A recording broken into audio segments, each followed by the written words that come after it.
want to introduce our speaker for today. Mark Hall has spent over 30 years working with coaches and seeing firsthand the pressurized world of sports, the highs and the lows of coaching. He was a former art teacher at the high school level, also a college wrestling coach, and a parent of 3 children of his own who have come through the club, high school, and college programs as well.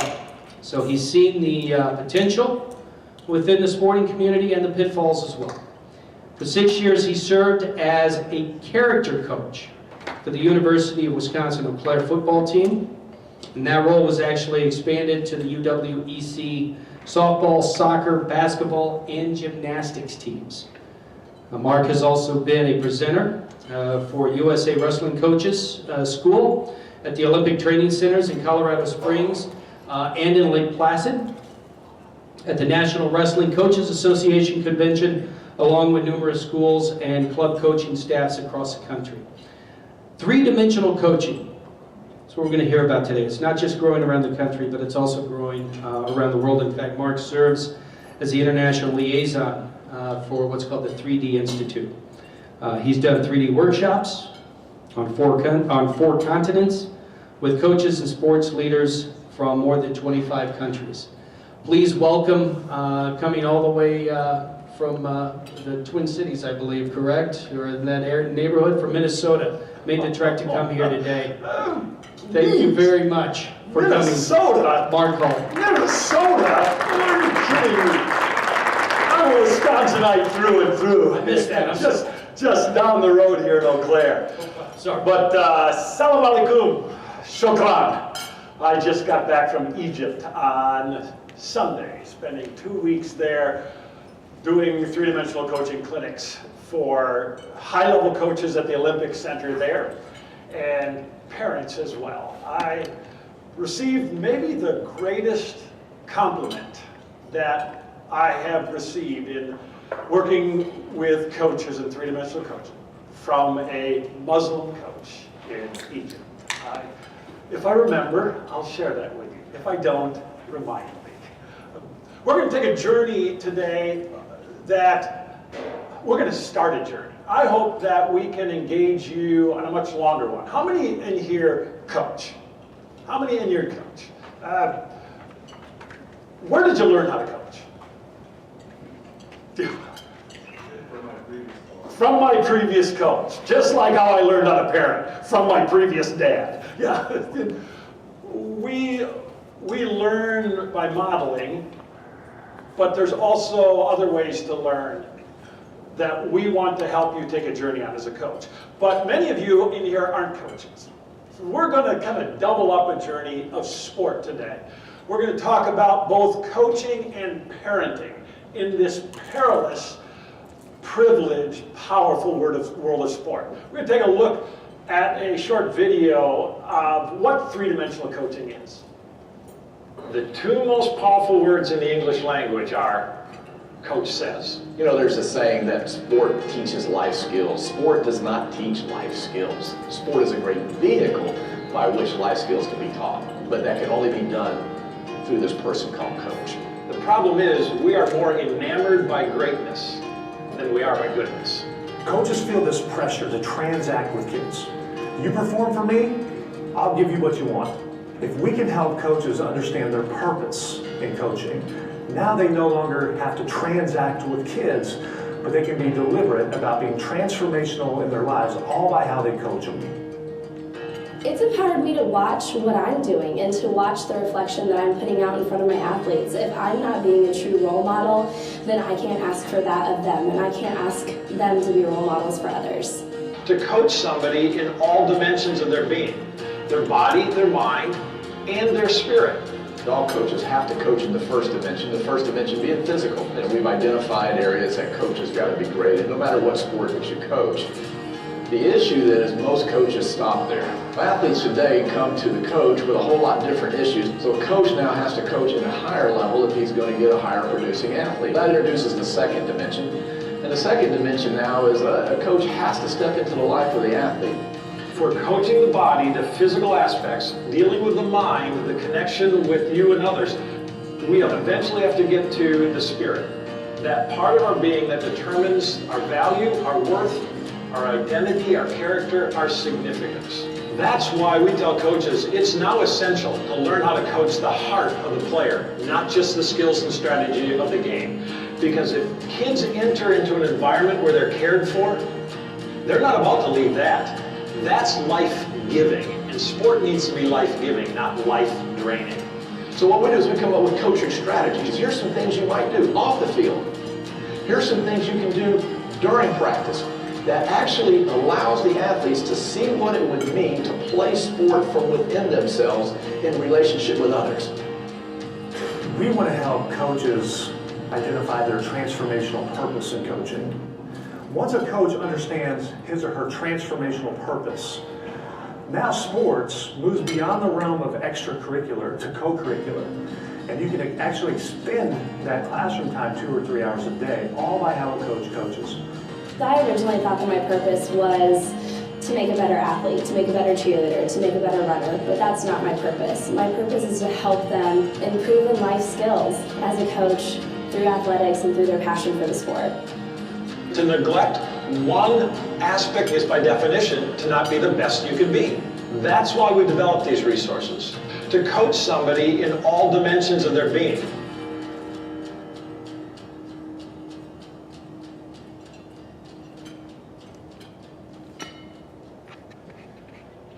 To prepare for the first parent presentation I did with three-dimensional coaching, because in the ecosystem of sport, there really are three entities. There's the coach, there's the player, and there's the parents and guardians. So I Googled 2 words. I typed in parents and sports. The outcome in less than a half a second, 591 million results. Do you think there's interest? Do you think we could be a little bit obsessed? I typed in life and death and got 30 million fewer. That's how crazy we are about sports. It's the #1 discretionary activity that we participate in. The only thing that kids do more in the United States and around the world is go to school. And that's mandated by law. So what we want to do is what we say is to align the sails of the 2 most influential people in the life of our adolescent and our athlete, the coach and the parent and guardian.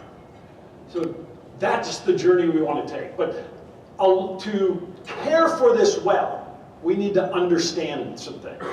Because understanding is the basis of care. If we do not understand the purpose of something, it's inevitable that we will abuse it, we'll misuse it. We may even destroy a good thing gone wrong. And so we want to say, let's not just survive the journey of sport, but let's figure out how to thrive in it. And to do that, I think, at least from the parent perspective, and from the coach's perspective, there's 2 things we need to understand. We need to understand our role, and we need to understand the purpose of sport. What is the purpose of sport? Well, I'd say sport, this circle of sport, finds its home in a larger circle, the circle of play.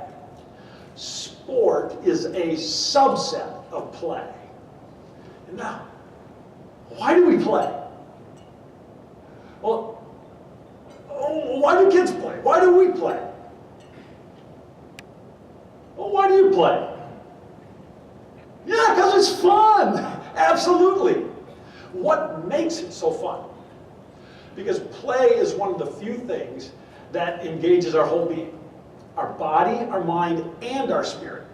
It is marked by 2 things, joy and wonder, as it captures our imagination and our effort in process and pursuit. Let me say that again.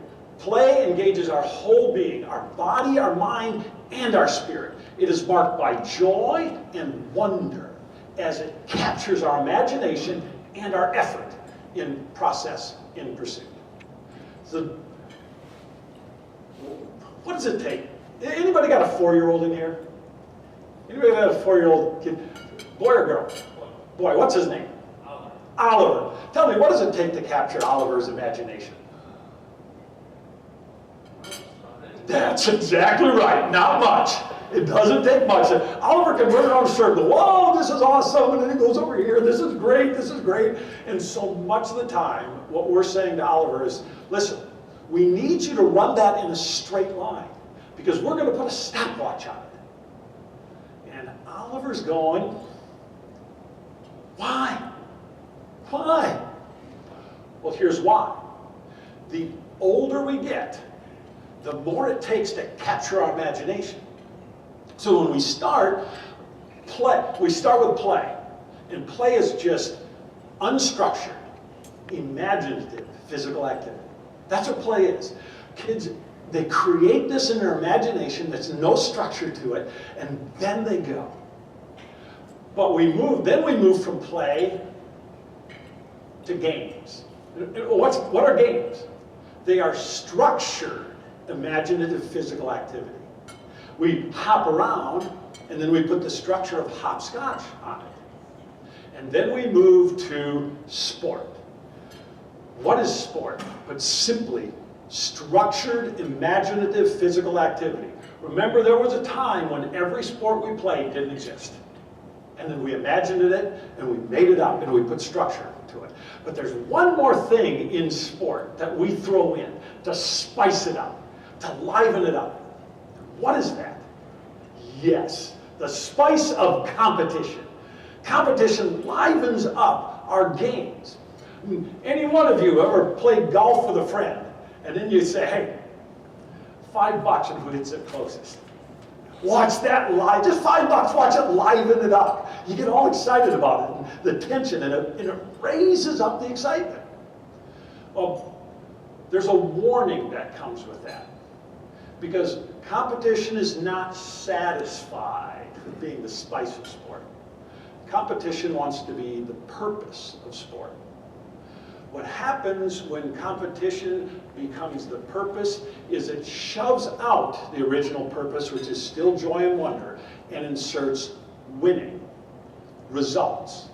When results trump process, then the ends justify the means. And we have a problem when that happens. Let me share with you an example of how that works, because I love to put red peppers on my food. It livens it up. I'm finding, though, that the longer I do that, the more red peppers I need. What would happen if I said this? Man, the excitement is in the red peppers. Forget the food, just give me red peppers. What would happen? Yeah, I would get sick. I would be dis-ease. And that's what's happening in sport. When the spice of sport becomes the purpose of it, it becomes dis-eased. Because whatever sits on top forces everything else to bow down to it. And so that's a warning that we need to be aware of. The second warning is this. We need to be very careful that we don't take this competitive model that, frankly, we don't handle very well, and put handles on it. And then pick it up and walk it over here and drop it on our kids. Because we're killing them with it. We're doing great harm with it. Our kids, Oliver does not want to compete. He wants to play. Ask him. Ask them. Now look, did I want my kids to learn how to compete? They were in the sports world, and I would give a qualified yes to that. There's two qualifications. If it captures their imagination and effort, and they competed with themselves and with others, not against. There's a qualitative thought process when we think about when we do something against someone as opposed to with someone. We compete with other teams and with other individuals, not against. Because when we do it against them, they're an obstacle in our way. In fact, the original definition of competition comes out of the Greek competere, which means a striving together, a coming together to agree. When I do things with someone, I will think one way. When I do it against you, it's a whole different thought process. So those are the two warnings. Because when we put this on our kids, we create, in essence, a social Darwinism, a survival of the fittest. And what we're finding now is that 75% of American kids are quitting competitive sports by the time they're 12 years old. 75%. And you know what they're telling us, the reason why? Just the opposite of what you just shared a moment ago. It's no fun anymore. It's no fun anymore. And those are the two warnings that we need to have about competition. Look, did I want my kids to learn how to compete? Yeah, that was one reason, but here's the other thing. You know what else I wanted my kids to learn how to do? I wanted them to learn how to drive. But I didn't put my 5-year-old behind a wheel of a car. They're not ready for it. It's a readiness principle. Listen, one day Oliver's going to say this. I wonder how fast I can run from point A to point B. I wonder. My imagination. Guess what else it captures? When it captures your imagination, it captures your effort. And he's going to run that. And he's going to run it again and again to see how fast he can do it. It will happen. But when we force it, we create environments that aren't very beautiful to behold. In fact, anybody been to a youth wrestling tournament? Wrestling's the sport that I'm most involved in. Anybody been to a youth wrestling tournament? Did you ever leave that tournament and say something like this? Wow, my heart is full. Are you kidding me? Tom Ferry, who wrote the book 4 Days to Glory, it's about 2 Iowa wrestlers who were trying to become 4-time state champions. He didn't know much about wrestling, but he's a great writer. They told him he ought to go to a youth wrestling tournament. Here's how he summed it up. To the uneducated eye, this looked like 4 mats worth of child abuse. And I tell my wrestling coach friends, our problems are too educated. We don't see it for what it is, because it is 4 mats worth of child abuse. Go to it once. Now, if we put the kids out there and got all the adults out of the room, guess where the kids would be? They'd be on the mat and they'd be wrestling, but they'd be doing it in an entirely different way. We have put our adult imaginations on kids, and that's one of the things we've got to be aware of, a readiness principle. And then, secondly, that's the purpose of sport. Now, what's our role? What is our role in this? Well, let me share with you what we believe the coach's role is, and then how we fit into that. These are the 3 dimensions that we call three-dimensional coaching. And we look at that fundamentals, and what are the first dimension responsibilities of the coach? Things like strength and speed, power, tactics, technique, cardiovascular, quickness, those kinds of things. They're specific to each sport, and you better be good at those as a coach. These define the sport. What we have found, though, as we go around to work with coaches, that 75% of coaches are what we call level 1 coaches only. This is all they coach. If you went to their practice for a day, a week, or a season and wrote everything they did intentionally down, it would fit at one of those. That's the coach's first dimension responsibility. But as parents, that's not yours. But you do have some first dimension responsibilities. What would they be? Fundamental stuff that you got to do if you're going to be engaged in sports. What do you got to do with your child? You got to get them to and from practice. You should monitor their health. Are they getting enough sleep? What's their diet? Are they getting enough nutrition? You need to determine how much of this you're going to put toward your kid's sport experience. When I was going through sport, this is about what my parents put into my sport experience. They give us the gift of sport. How about today? How about today? Are you kidding? You want this and that too? All of it. All of it. That's not gift money anymore. What kind of money is that? We even use the language for it. We are investing in our kids' sports. We're investing in it. Gifts and investments are entirely different, are they not? When I give a gift, I have no expectation. When I invest, I better get a return.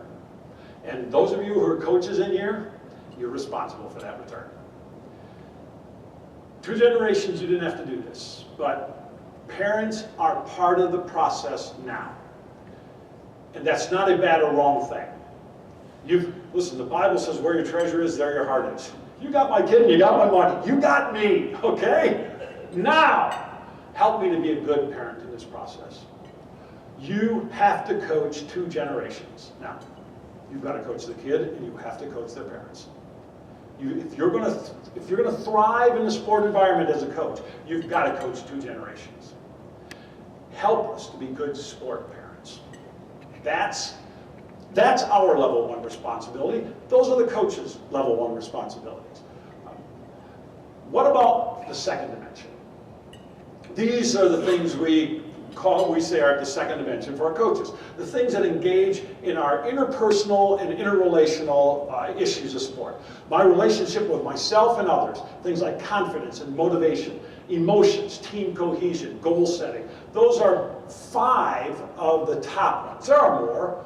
Things like focus and mental imagery. But these are the ones that coaches tell us they could use some help on. How do you, in a generation where it's all about me, how do you make a we in that process? Confidence. Confidence, we have the most brittle generation coming up right now. When they run into an obstacle, less and less are we pushing through it. We're going to take a look at that in a moment because that becomes part of our responsibility in the second dimension, we believe. But what is confidence? A belief in my skill set. If you're a level 1 coach only, you coach the skill set. But you got to recognize that sometimes it's not a skill set issue, it's a belief issue. And how do you coach that? Emotions. Emotions are powerful servants, but we've also all experienced in sports that they are lousy masters. Anybody ever been mastered by their emotions in a sport environment? Anybody that didn't raise their hand is a liar? Okay. No, it is incredibly emotional. And sometimes we leave those environments and go, what did I do or say? We need to help our athletes be emotionally intelligent and our coaches as well. And then motivation, pursuing and persisting. Only about 20 to 25% of coaches coach these. Only about 1 in 5. We also know that 5 in 5 coaches think these are important. But only 1 in 5 have strategies for this. And we help them in our online training and certification of Coach for Credit. It's strategies. Okay, that's the coach's responsibility. It's not yours. As a parent, you may be secondary. You could be a supporting cast with this. But coaches have the main responsibility on their team to develop team cohesion. Your job is not to undermine that, because we can sure do that in the stands. Here's what we believe the greatest gift, second dimension gift you can give your athlete, your student, your son or daughter, and that's the right mindset. Mindset is defined as the mental attitude that will determine how I respond to situations, how I interpret and respond to situations. The mental attitude that will determine how I interpret and respond to situations. Dr. Carol Dweck, in her book Mindset, has done this research that's stunning and has determined that there's basically 2 distinct mindsets. There's a fixed mindset that sees things like intelligence and talent and leadership ability and personality as basically fixed things. That you're pretty much born intelligent or not. You're pretty much born talented or not. Now you can develop that a little, but you can't do much about that. That's a fixed mindset. And then a growth mindset that sees all of these things as things that we can develop and grow.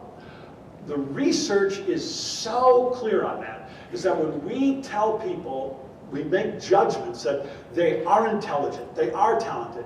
We put them in a fixed mindset, and it harms their motivation, and it harms their effort. The best research that we have out there right now shows how malleable our brain is, that we can learn and we can grow. And a growth mindset sees all of our children as people that were interested in their development. I borrow an illustration from friend and mentor Joe Ehrman when he said this, that every kid comes into this world with a keyboard wired to the most incredible computer in the universe, the human brain. And we're typing messages on that keyboard. Those messages can be messages that are messages of judgment, or that say, you are a certain type of person and I'm making that judgment. You're intelligent, a judgment. You're not very smart, a judgment. You're gifted, a judgment. Or that says this, you're a developing human being and I'm interested in your development. The clearest research is that when we judge, we put in a fixed mindset and it harms their ability. Let me give you an example of how that works. We would divide this room in half. What Carol Dweck does is they take about 300 12-year-olds and they divide them in half. And they give them puzzles to do. To this group of 12-year-olds, they say this. After they do it, they go, wow, that's a really good score. You must be really smart at this. That's fixed mindset praise, because it praises intelligence as in some asset that they have that judges, you have this. To this group, they said this. Wow, that's a really good score. You must be really smart at this. That's growth mindset praise because it praises the process of effort and strategy and development. Well, then they said this. After they praised them that way, they said, we've got some puzzles that we'd like you to do some more. They could be easy ones or hard ones. Your choice. To the fixed mindset, intelligent kids, which one did they choose? Which one do you think they chose? The smart kids, what did they choose? What do you think? Yeah.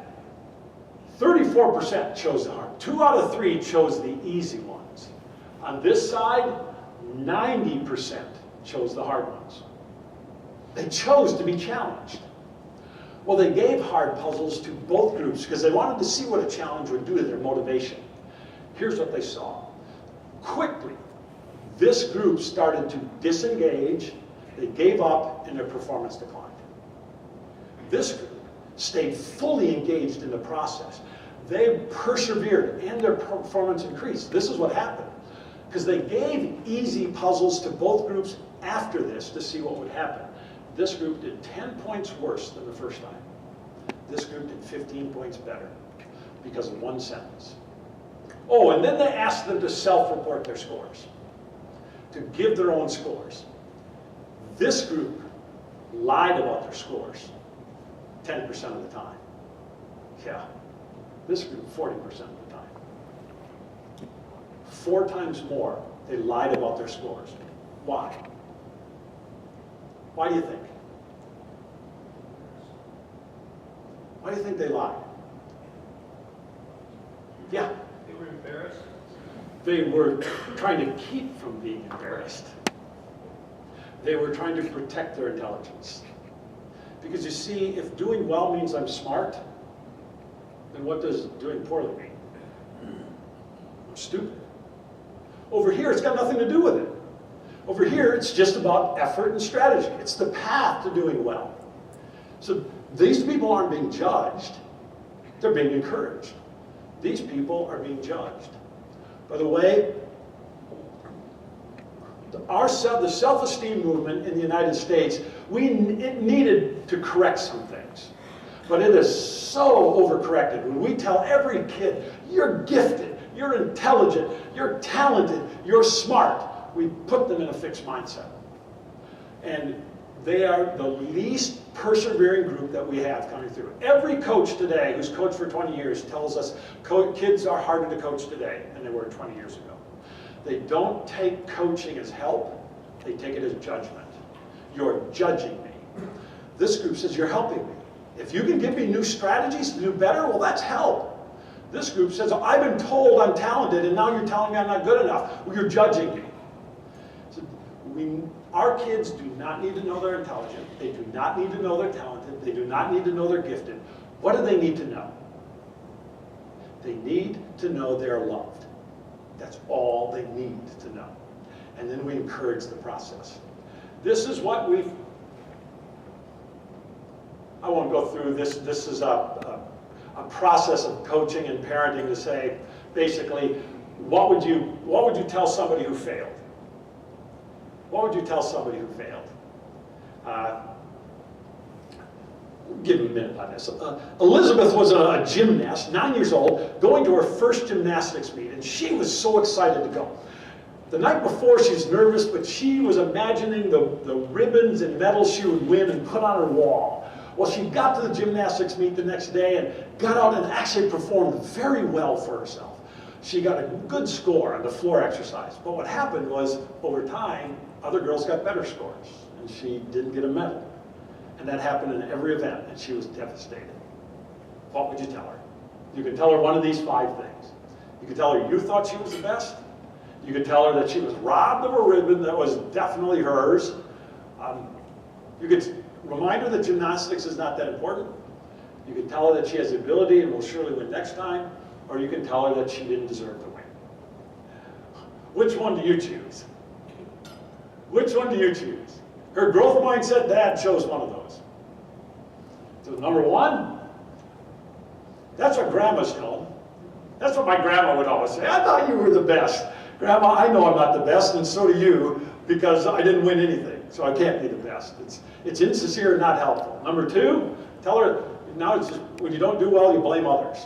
By the way, has anybody blamed the official for the loss?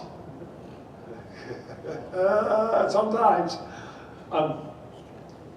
Gymnastics not that important. At that age, you're telling her if you're not good right away, then whatever you're doing isn't important, and that's not a good lesson. The 4th one is what I would have chosen before reading this, and what I'm telling her, listen, if she has the ability, why didn't she win this time? And how could I ever guarantee she's going to win next time? Growth mindset dad told her she didn't deserve to win. Didn't put it quite like that, but he said this, look, I know that how disappointing when you do your best, but you don't get your goals. When you do your best, but you don't achieve your goals. But he said, look, this is your first meet. Many of these other girls have been competing for a lot longer and have worked harder. And if you want to win, if you want to do this, then you're going to have to put more effort and time in. You're going to have to work harder. You're going to have to work on your strategy. Now look, if you only want to do it for fun, that's fine. But if you want to achieve at this level, to not be disappointed, we've got to put more time and energy and effort in. And that's what she did. See, true and helpful is what that was. When I picked mine, I wanted her to feel better. I want my kids to feel better. But it's not helpful. A growth mindset would be able to say, you haven't learned it yet. There's a process that's involved in this. So here's what we say. Let's take a look at this real quick. This is when you have a fixed mindset, when you see things like intelligence and ability as static, or a growth one that leads, here's what happens to challenges. You avoid challenges because those challenges can threaten your intelligence or talent. You embrace challenges over here. Obstacles, that's what happened all the time when they did that with those puzzles. In every group, every time. And these people persevere through obstacles. That's a process and an effort. It's the path to mastery.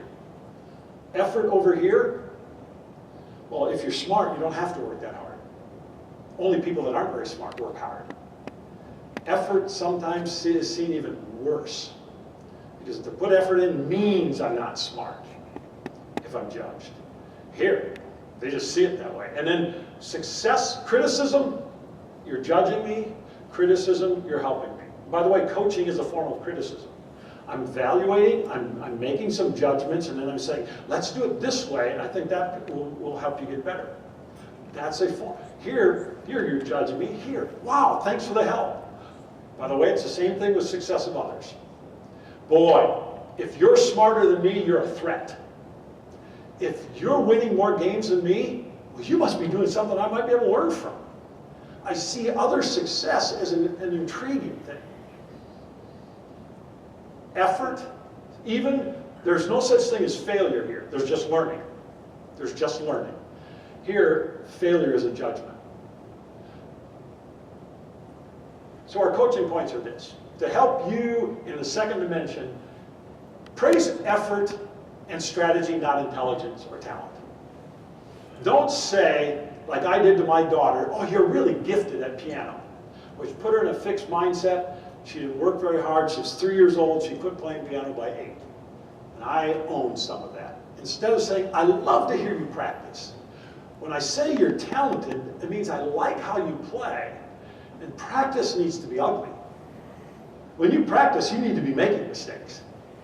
But if I like what it sounds like, then I can't take the risk of making mistakes.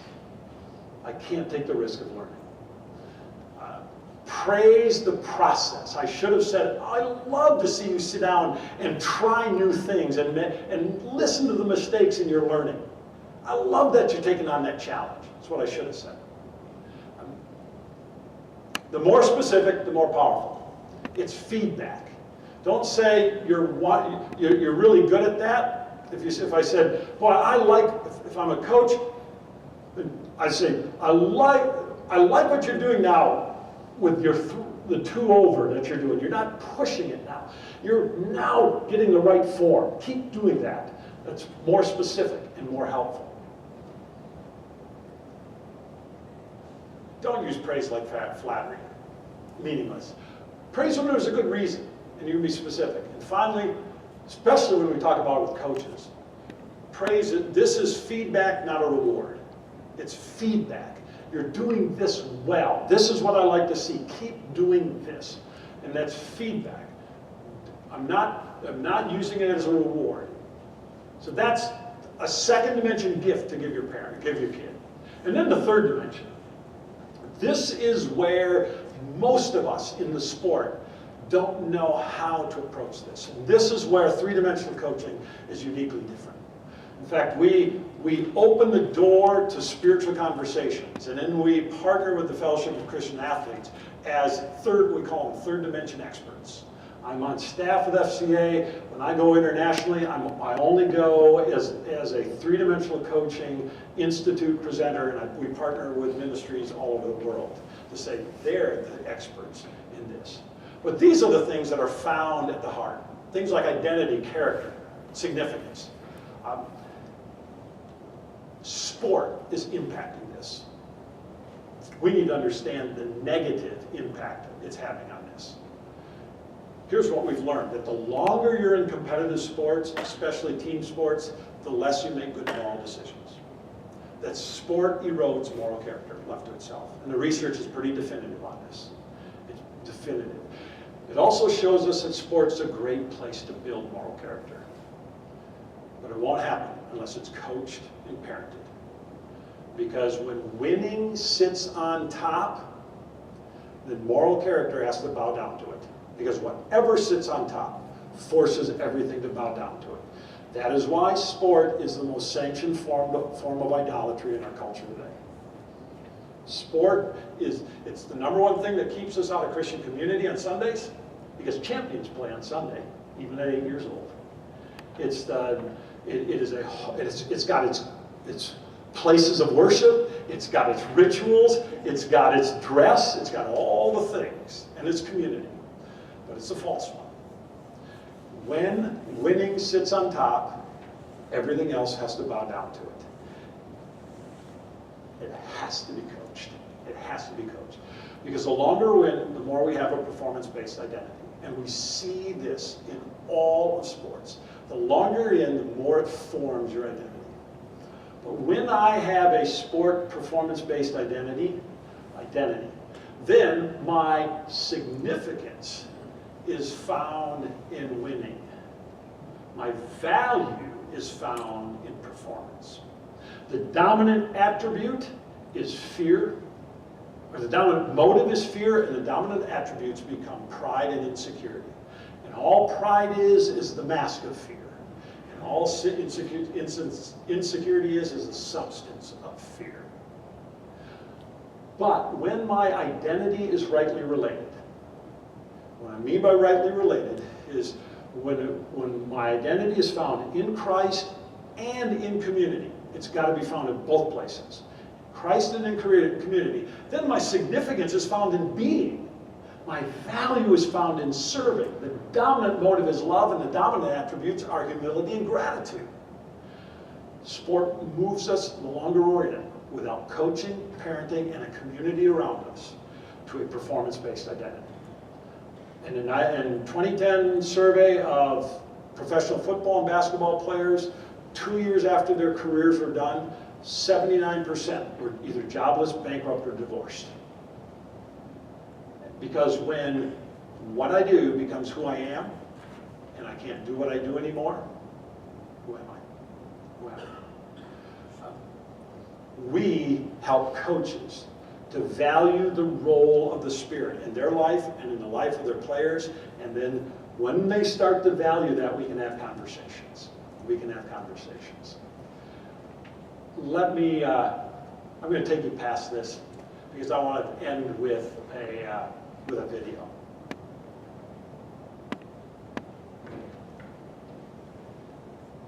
Because I want to show you a story. We're going to end with the power of what happens when it's done right. It was just what we coaches know is a very bad practice. And I snapped. I lost it. I don't know what I said. All I remember is screaming, throwing a fit, and telling my team to go get a drink, take a break. At that point, I remember thinking I'm about to have a heart attack. And I stood with an FCA staff member, Drew Beard, and he told me about three-dimensional coaching. And I remember standing there just thinking about all the things that that could give to not just a program, but to a community, to a staff. As he began to see that and as he began to have success with that, he realized, man, this platform is something that's big. As he had the success he had at Dixon, he got a call, and lo and behold, it ended up being here in Altus, Oklahoma. Coach Reed coming in was kind of a unique experience. The odds were definitely against him. He inherited a program that was not very good. It had been down for several years. We've kind of been the team everybody pushed around. They won a total of eight games from their 7th grade year to their junior year. We've been in a drought. It had not rained in almost 5 years. And so we were really down as a team, as a football team, and as a community. What's in Altus that would draw you there? And he just had that response every time. God's doing something there, and I think he wants me to be a part of it. Jeremy Reed had what I considered a vision. We're going to do the first dimension things and be great at our X's and O's and our tactics and the schemes that we put out. But we're going to be very intentional about the second dimension of how to incorporate team cohesion, how to get the most out of kids through different ways of motivation. Our goal is to be that third dimension, to show that it's more than just about sport, that it's about caring for somebody as a person first and as a player second. This coaching staff came in, they praised the kids, and they brought a whole new mindset.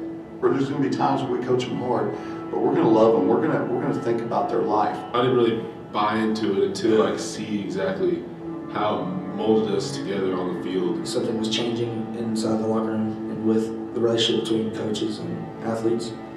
Before, they played out of fear. They played out of, I'll get punished if I don't do this correctly. We went and took our most skilled kids and pulled them to the side and said, we want you to go teach your other teammates. It's going to be awkward. I don't know this kid. You know, he's young. We're not going to be on the same type of levels. But then you get to connect with them, and you see a little bit of yourself in them. The ability to go and teach something that they had been taught, the pride that it gave them. When I bought into it and actually saw what it could do, it changed my life. It really did. It changed my life as a whole. We were just together all the time. It was fun, and there was no arguing in the locker room. And the kids were starting to buy into the brotherhood and the family. Going to another coach's house just felt like another home outside of our own homes. Once or twice a week, we'd go eat at our position coaches' houses, it was just a way for us to make a relationship with those kids off the field, and for them to be in our homes and have a meal, to sit down together and have a meal. He's touched those kids' hearts in a way that they trust him. And to watch this transformation, it would make the hair stand up on the back of your neck. As a coach's wife, your husband comes home and he's talking about what's happening on the field. I noticed that Dusty and I's conversations about our kids or our athletes changed. We were talking about kids who were struggling or kids who needed to be lifted up a little bit.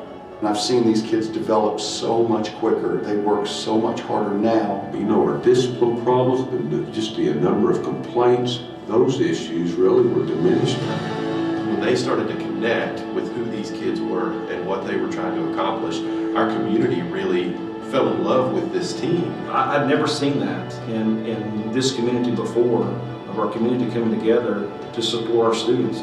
That first game, I knew it was going to be a great season and we'd have a good turnout from the community. It brought the whole community together as one. And that just continued to grow through the rest of the season. We knew we had something special, it's something that could really, flip the town upside down, and that's basically what happened. It was a constant story, running story throughout the year. There was dynamics to it, constant. Somebody would shine and then another kid would shine the next week. Felt like the odds were against us. They were going to keep fighting. It was just that will to win that he developed in our kids. I had never seen a coaching staff bond together the way that coaching staff has done. And then the day of the championship, they were just packed. Our field goal kicker walks up. He kicks a game-winning field goal to win the game. They call a timeout right as he kicks the ball. You kick that field goal to win, and even though you hit it, it didn't count.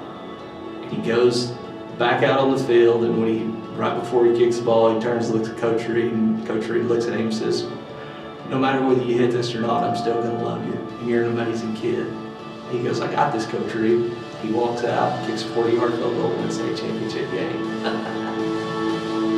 It wasn't a wow moment. It wasn't a slow motion moment. It became more about the daily victories that we had, the season victories, and not just the state championship. These kids develop leadership skills that will carry them far beyond the football fields on Friday nights. Not only did we survive a physical drought, we survived an emotional and faith-driven drought in this community. I had to change inside to get to the heart of my players.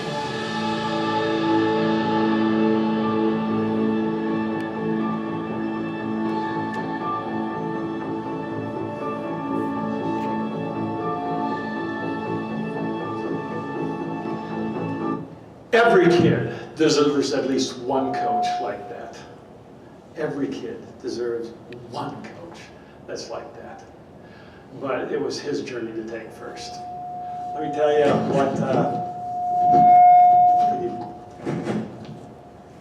here's what that Egyptian Muslim coach told me. After going through the training, he said, "This is really good, but there's only one place where this will work. There's only one place where this will work." He said, "And that's heaven."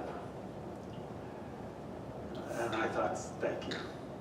Because the formative question behind three-dimensional coaching is this: what would it look like for his kingdom to come and his will to be done on every playground, ball field, court, and net, just like it is in heaven? Because that's what Jesus taught us to pray. We are announcing it and we enact it. And we create pockets of beauty. But the reality, the beautiful reality is we don't go to heaven. We pray, announce, and enact it here. Thy kingdom come. Thy will be done here. Well, one of the things we do here is sport. So what would it look like? A Muslim coach saw it. And I wanted to say to him, you're not very far from the kingdom of God. You're not very far. So thank you for allowing me to share some things. I'd love to have the conversation longer, and I'd love to engage you in the process that we have of online education for coaches. We've got a parent piece online, and we've got Course for Credit as well as certification, as we engage clubs and school districts all over the country and now the world to train and create an operating system with three-dimensional coaching. So thank you again for allowing me to share.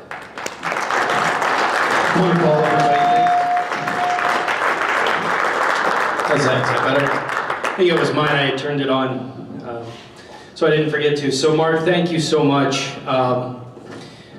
We appreciate it. Thank you for making the trip in, obviously, and a powerful message. There's a couple of things that I take away from this. When the results trump the process, the ends justify the means. You know, when you're focused on, and I've done this in my own life with my own kids, you know, to my fault and their fault, being more worried about making sure that what they're looking to see happens so that they're not disappointed, that I kind of suck the fun out of it. You know, I've done that, and I don't know if you've ever done that as a parent. One of the other things I take away from this, though, Mark, and this is, in this room, what we talk about is finding that balance between family and between work and between, you know, community and all of the things, all of the aspects in our life. There's not a single part of this that can't be applicable somewhere else. There's a lot of business owners and managers in this room. I mean, think about, you know, how this kind of message could apply, you know, to dealing, you know, with your clients, with the people that work directly under you or for your company. So Mark, thank you again so much for bringing this to us. And please, Mark will be around for a few minutes here. Reach out to him if you want to stop by and talk to him a little bit, maybe connect with him. The other thing I would encourage you is this is an opportunity, you know, we mentioned this a few minutes ago. You know, being a man in this world is not a solo sport. And if you feel like you need help, if you want to just sit down, if you just want to have a cup of coffee, any of the men in this room wearing the Leading with Power shirts would be more than happy to do that. So come look for us. Please, please come look for us and talk to us. And we'd be happy to work something out. Thank you again. Just a couple of reminders for next month. We will have Yao Yang will be here doing good from Life's Worst. And that, of course, will from Life's Worst to Best. Sorry, and that, of course, will be here at this room. Second Tuesday, every single month, we are in this room for this purpose of Leading with Power. If you want to revisit this, we're probably going to be putting this on our YouTube channel so you can go back, or maybe there's somebody in your life, somebody you invited that didn't make it because of the weather. We will be able to hopefully get that to them. So thank you all for coming today. Mark, thank you for coming as well, and we will see you next time. Thank you so much, everybody.